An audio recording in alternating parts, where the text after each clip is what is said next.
Hello नमस्कार students, स्वागत है आपका मेरे YouTube channel self study help में।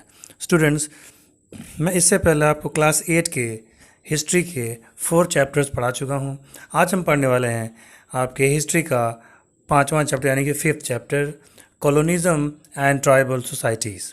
ठीक है, जिन्होंने अब तक के पिछले वीडियोस को नहीं देखा, अब तक जो 4 चैप्टर मैंने 4 चैप्टर मैंने आपको एक्सप्लेन किए हैं, अगर आपने उनको नहीं देखा है तो आपके मोबाइल स्क्रीन पे सबसे ऊपर एक लिंक आ रहा होगा आई बटन का, उसको प्रेस करके आप वो वीडियो देख सकते हैं। और आपके फैसिलिटी के लिए मैं वीडियो के डिस्क्रिप्शन में भी ये क्लास 8 के प्लेलिस्ट वीडियो का लिंक मैं डाल दूंगा। वहाँ जा कर के आप हिस्ट्री, सिविक्स और ज्योग्राफी सब के पूरे पूरे चैप्टर्स के वीडियो आप वहाँ पे देख सकते हैं। तो चलिए बिना कोई देर किए स्टार्ट करता हूँ मैं आज का चैप्टर 5 का explanation, colonialism and tribal societies.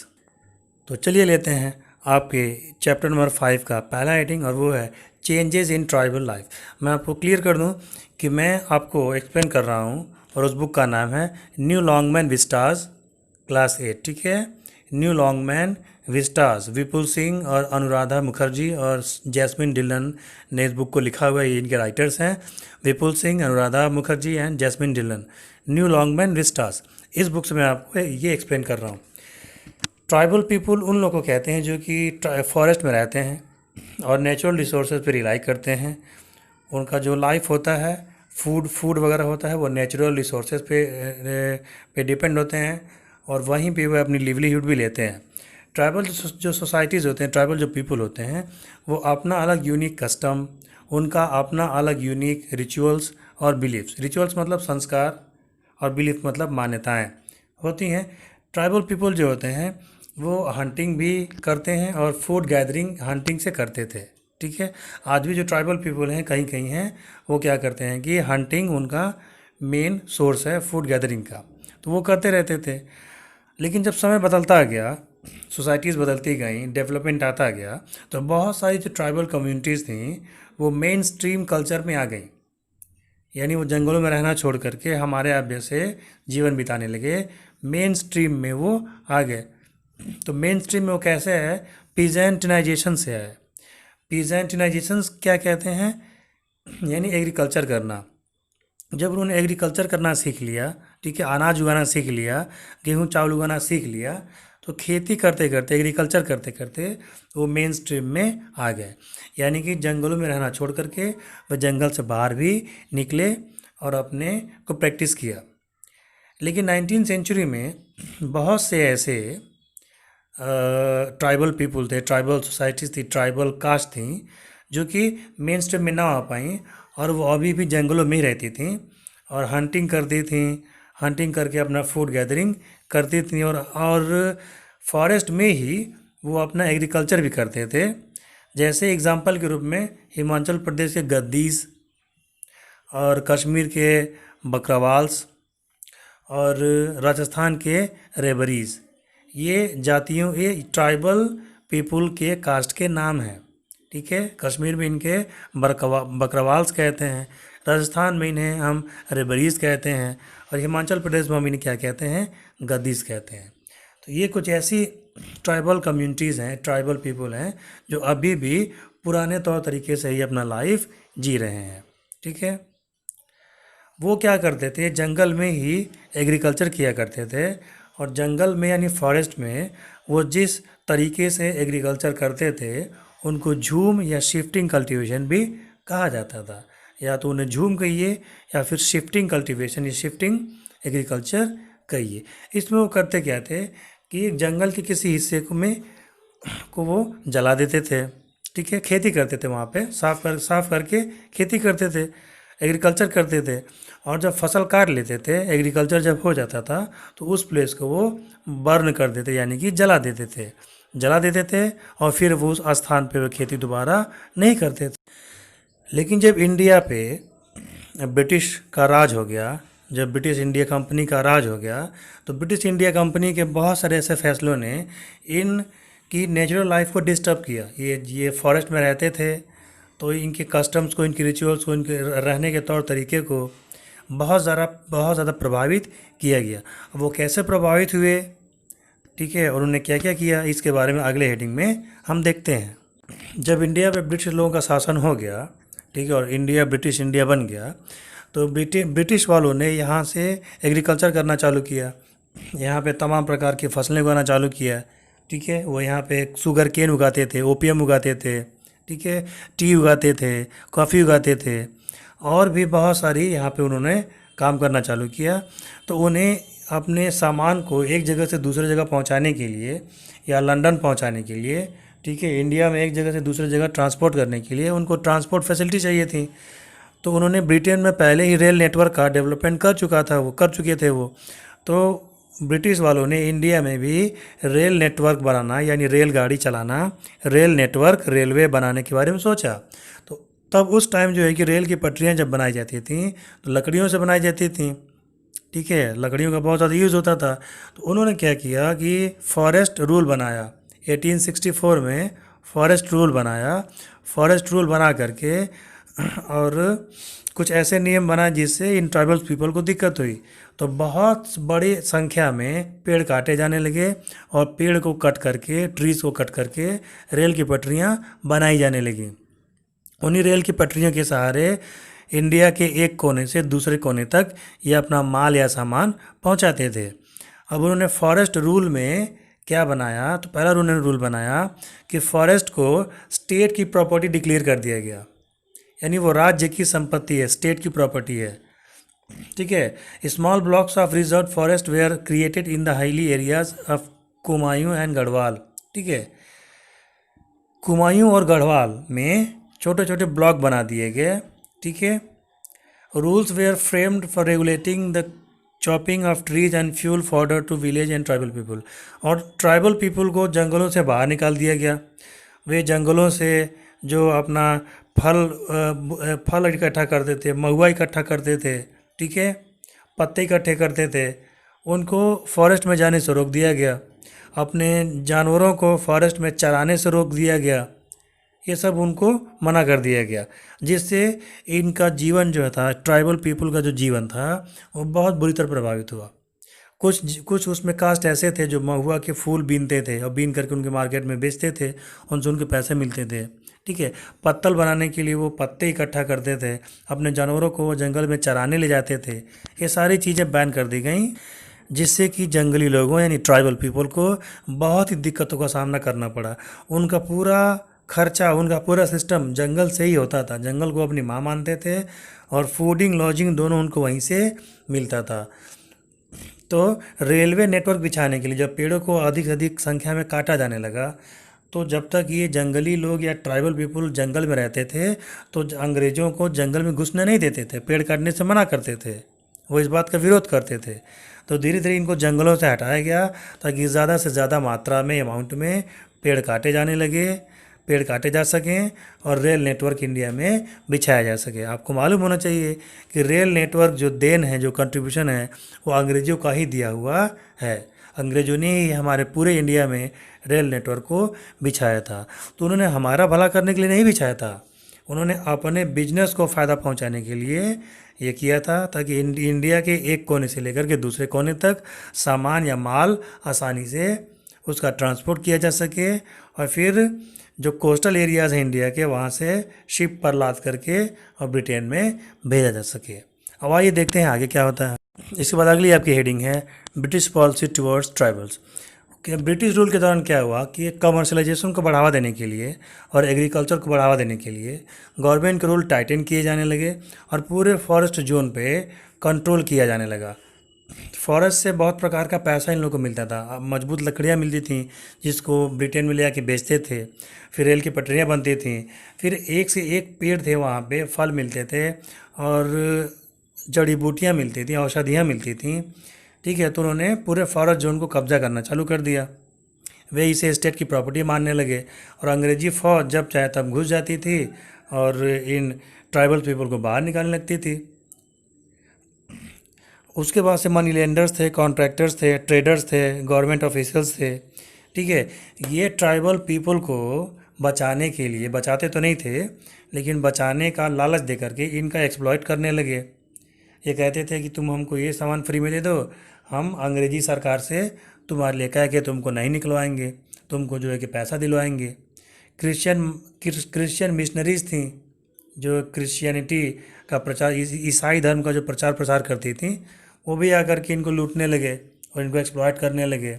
ठीक है। हज़ारीबाग के जो संथाल, हज़ारीबाग जो आपका बिहार में है, ठीक है, संथाल नाम की एक ट्राइबल कास्ट हुआ करती थी। ठीक है। तो कुल मिला जुला के इनका शोषण बहुत किया गया। जब किसी को भी आप उसके हद तक अत्याचार करेंगे, दबाएंगे, उसका जीना मुहाल कर देंगे, तो निश्चित रूप से वो आपके खिलाफ़ खड़ा हो जाएगा, हथियार उठा लेगा। यही होला आपके ट्राइबल कम्युनिटीज़ के साथ। तो ट्राइबल कम्युनिटीज़ ने जब देखा, ट्राइबल लोगों ने जब देखा कि अंग्रेज़ बहुत ज़्यादा अत्याचार कर रहे हैं और इन्होंने हमारा जंगल छीन लिया, हमारा ज़मीन छीन लिया, हमारा सब कुछ छीन लिया, और अब हमें एकदम ये बहुत ज़्यादा परेशान कर रहे हैं, हमारा जीना मुहाल कर रखा है, तो ट्राइबल पीपल ने हथियार उठा लिए और रिवोल्ट कर दिया, यानी अंग्रेज़ों का हुक्म मानने से इनकार कर दिया। अंग्रेज़ों के जो रूल रेगुलेशन बनाए गए तो उनको मानने से इनकार कर दिया। खोंडा एक आपके ट्राइबल कास्ट हुआ करते थे, खोलमंडलम नामक स्थान पे उड़ीसा में, उन्होंने रिवोल्ट कर दिया 1844 में। 1848 में उनका रिवोल्ट को दबा दिया गया, अंग्रेजी सेना गई, दबा दिया उन्होंने। फिर आपके बिहार और कुछ बंगाल का हिस्सा मिला करके संथालों ने वहाँ पे विद्रोह किया 1855 और 56 के आसपास। ठीक है। उन्होंने विद्रोह किया। तो संथालों ने जब विद्रोह किया था, जो रिवोल्ट किया, वो सिद्धू और कानू नाम के आदमी के अंडर किया। ये लीडर थे उस संथाल विद्रोह में, रिवोल्ट में सिद्धू और कानू नाम के ये लीडर थे। ठीक है। 1917 में संथालों ने मयूरभंज, जो आपका उड़ीसा का इलाका था, वहाँ दोबारा विद्रोह किया। ठीक है। उसके बाद से कुकी जाति के लोगों ने विद्रोह किया मणिपुर में। ठीक है। उसके बाद से खरवार जाति के लोगों ने विद्रोह किया आपके 1882 में विद्रोह किया। फिर उसके बाद से कच्चा नागस जाति के लोगों ने, फिर छाछर नाम का एक स्थान था, वहाँ पर इन्होंने विद्रोह किया। और उस विद्रोह में इनके नेता जो थे, लीडर थे, सुबुधन फोंगलो। तो जैसा कि आपने देखा कि इंडिया के हर कोने से अंग्रेज़ों के खिलाफ, उनके अत्याचारों के खिलाफ ट्राइबल कम्युनिटीज़ द्वारा आवाज़ें उठनी शुरू हो गई थी। अब आपको अगले हेडिंग में हम बताएंगे कि सेंट्रल इंडिया में कैसे कैसे विद्रोह हुआ। सबसे पहले हो जाति के लोग थे छोटा नागपुर में। ठीक है। उन लोगों ने विद्रोह किया, अंग्रेज़ों के खिलाफ विद्रोह सबसे पहले उन्होंने स्टार्ट किया। हो जाति के लोगों, हो कास्ट के लोगों के विद्रोह करने के बाद 1831 में मुंडा जाति के लोगों ने विद्रोह किया। छोटा नागपुर का जो प्लेट्यू आपका है, वहाँ ये मुंडा नाम की जाति के लोग रहा करते थे। उन्होंने 1831 में विद्रोह किया, रिवोल्ट कर दिया, और वो बहुत ज़बरदस्त रिवोल्ट हुआ। रांची में, हजारीबाग में, पलामू और मनभूमि, ये 4 डिस्ट्रिक्ट में इस विद्रोह का परचम लहराया, और 1832 में इस विद्रोह को समाप्त कर दिया गया। फिर ये विद्रोह चालू हुआ और 1836 तक आते आते इस विद्रोह को पूरा समाप्त कर दिया गया। 1899 और 1900 में बिरसा मुंडा, ठीक है, ने रांची में फिर दोबारा विद्रोह किया। फिर बिरसा मुंडा को पकड़ लिया गया चाईबासा नाम के स्थान पे, जो आजकल झारखंड में है। प्रेजेंट डे का जो झारखंड है, आजकल का जो झारखंड है, तो वो चाईबासा के नाम से जाना जाता था। पकड़ लिया गया और मुंडा को वहीं पे मार दिया गया। उसके बाद से बहुत सारे विद्रोह हुए। ये विद्रोह आपके अंग्रेज़ों के ख़िलाफ़ होते थे, मनी लैंडर्स के ख़िलाफ़ होते थे, ज़मींदारों के ख़िलाफ़ होते थे, क्योंकि ज़मींदार जो थे, जो लैंडलॉर्ड थे, वो अंग्रेज़ों के पिट्ठू थे। ठीक है। अंग्रेज़ों के ऑर्डर पे वो काम करते थे और बहुत अत्याचार करते थे इन लोगों पे। इन लोगों से टैक्स वसूला जाता था, इन लोगों से इनका जंगल छीन लिया गया, इन लोगों से इनके जानवर छीन लिए गए। उसके बाद से इनको तरह तरह के अत्याचार दिए जाते थे, मजबूरन इन लोगों को विद्रोह करना पड़ा। तो ये आपको इस हेडिंग में मैंने बताया, छोटा नागपुर यानी कि सेंट्रल इंडिया में किन किन जातियों ने विद्रोह किया था। आगे और आपको विद्रोह के बारे में जानकारी मैं देता हूँ। अब आपकी बुक की अगली हेडिंग है tribal revolt in north east. North east किसे कहते हैं? नॉर्थ और ईस्ट के साइड में, जैसे कि आसाम हो गया, फिर आपका मणिपुर हो गया, ठीक है, और भी जो इस प्रकार के स्टेट हैं हमारे, जो कि एकदम इंडिया के नॉर्थ साइड में और ईस्ट साइड में पड़ते हैं, उनको नॉर्थ ईस्ट स्टेट्स कहा जाता है। टोटल ये 7 स्टेट हैं आपके। आसाम हो गया, मणिपुर हो गया, ठीक है, त्रिपुरा हो गया, ऐसा मिला करके आपको वो बहुत है। ठीक है। तो वहाँ भी विद्रोह हुआ था। और इसमें सबसे शक्तिशाली जो विद्रोह हुआ था 1829 में, खासी गारो जयंतिया नाम की 3 पहाड़ियाँ हैं आपके नॉर्थ ईस्ट में। ये हिमालय माउंटेन के ही ये एक्सटेंशन है, खासी गारो जयंतिया। तो खासी नाम की जाति जिस पहाड़ी पर रहती थी उसका नाम खासी पहाड़ी कर दिया गया। गारो नाम की पहाड़ी जिस रहती थी उस पर उसको गारो पहाड़ी कर दिया गया। यानी इन ट्राइबल कम्युनिटी के जाति के नाम पे इन पहाड़ियों का नाम रख दिया गया। तो खासी लोगों ने 1829 में बहुत ज़बरदस्त विद्रोह किया।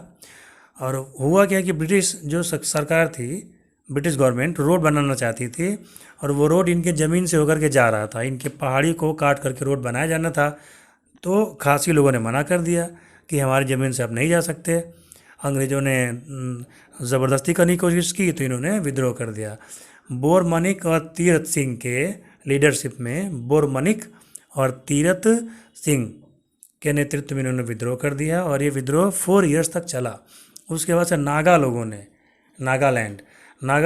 1849 में विद्रोह कर दिया, रिवोल्ट कर दिया।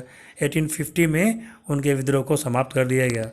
फिर उसके बाद से मिसमीज जाति के लोगों ने 1836 में विद्रोह किया। खामती जाति के लोगों ने आसाम के 1839 में विद्रोह किया। ठीक है। फिर लूशाय जाति के लोगों ने 1842 में विद्रोह किया। फिर सिंथेंग जाति के लोगों ने जो जयंतिया हिल पे रहा करते थे 1860 में विद्रोह किया। फिर सफलास जाति के लोगों ने 1872 में विद्रोह किया। फिर कच्चा नागस जो छाछर के रहने वाले थे 1882 में उन्होंने विद्रोह किया मणिपुर। फिर मणिपुर में आपका 1904 में विद्रोह हुआ।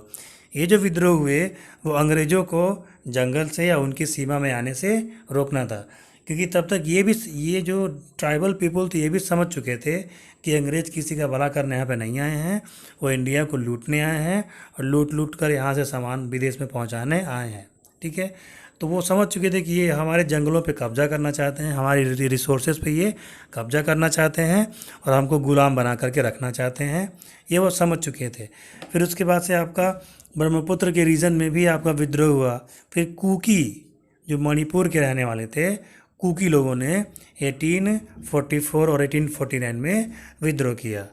तो बहुत सारे विद्रोह आपके नॉर्थ ईस्ट में भी हुए, सेंट्रल इंडिया में भी हुए, आपके यूपी बिहार में भी बहुत सारे विद्रोह हुए। ठीक है। अब हम लोग अगले हेडिंग में पढ़ेंगे इंडिया के अदर पार्ट में कौन कौन से विद्रोह हुए अंग्रेज़ों के खिलाफ। इंडिया के अदर पार्ट में विद्रोह हुए, जैसे नायकाड़ा नाम का एक फॉरेस्ट था गुजरात में, वहाँ 1857 में विद्रोह होना शुरू हुआ। 1868 में नायकाड़ा जंगल के लोगों ने पुलिस स्टेशन को जला करके वहाँ पे अटैक कर दिया। कोया और खोंडा ये जो ट्राइबल्स थे उन्होंने भी विद्रोह किया, आपके गुजरात के आसपास उन्होंने विद्रोह किया। 1879 में उनका विद्रोह बहुत चरम पर था। ठीक है। और 5000 स्क्वायर किलोमीटर में फैला हुआ था वो विद्रोह। उसके बाद से राजस्थान में भील जात के लोगों ने विद्रोह किया 1913 में। फिर गोदावरी रिवर के किनारे किनारे जो रंपा रीजन था, रंपा नाम के जो जाति के लोग रहा करते थे, उन्होंने गुरिल्ला वेयरफार किया, यानी गुरिल्ला युद्ध उन्होंने छेड़ रखा था। गुरिल्ला का मतलब वे जंगलों में छिप करके रहते थे और छिप करके अंग्रेजी फ़ौज पे अटैक करते थे। अंग्रेजी सेना को या आर्मी को पता ही नहीं चल पाता था कि अटैक किधर से हुआ है। वो पहाड़ों में छिपे रहते थे, पेड़ों में छिपे रहते थे, छिप करके वो वार करते थे, जिससे उसके बाद से उसी रीजन में, आंध्रा के रीजन में, ठीक है, और आपका छोटा नागपुर से सटा जो रीजन था वहाँ पे अल्लूरी सीताराम राजू के लीडरशिप में 1924 और 1922 में विद्रोह हुआ और बहुत ज़बरदस्त विद्रोह वहाँ पे हुआ। तो आपने अभी देखा कि अंग्रेज़ों के ग़ुलामी से मुक्ति पाने के लिए, उनके गलत कानूनों से फ्री होने के लिए जितने भी हमारे यहाँ ट्राइबल्स पीपल थे उन्होंने विद्रोह किया, क्योंकि उनके पास और कोई रास्ता नहीं बचा था। जब आपसे कोई आपका घर छीन ले, ठीक है, आपके रिलीजियस प्रैक्टिस करने से आपको मना कर दे, कहे कि आप ये नहीं कर सकते, ये कर सकते हैं, तो फिर जीवन आपका मुश्किल हो जाता है। तो ट्राइबल पीपल के साथ यही हुआ था। जंगलों से उनकी इनकम होती थी और जंगलों में उनको घुसना मना कर दिया गया। और ट्राइबल पीपल ये भी देख रहे थे कि अंग्रेज़ अधिक से अधिक पेड़ कट करके, लकड़ियाँ बना करके उसे ब्रिटेन भेज रहे थे। वहाँ उद्योग धंधों का विकास हो रहा था। भारत में रेल की पटरियाँ बिछाई जा रही थी। और उसका लाभ अपने कंट्री को नहीं मिल रहा था।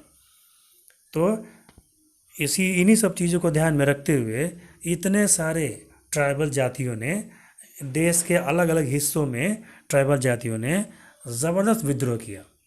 इनमें से कुछ आपके 1857 के रिवोल्ट के पहले हुए और कुछ 1857 के रिवोल्ट के बाद हुए। तो ये जब प्रयास हर जगह से होने लगे तो फिर बाकी इंडिया वालों ने भी सोचा कि जब ये जंगली लोग अंग्रेज़ों के खिलाफ लड़ सकते हैं तो हम क्यों नहीं लड़ सकते।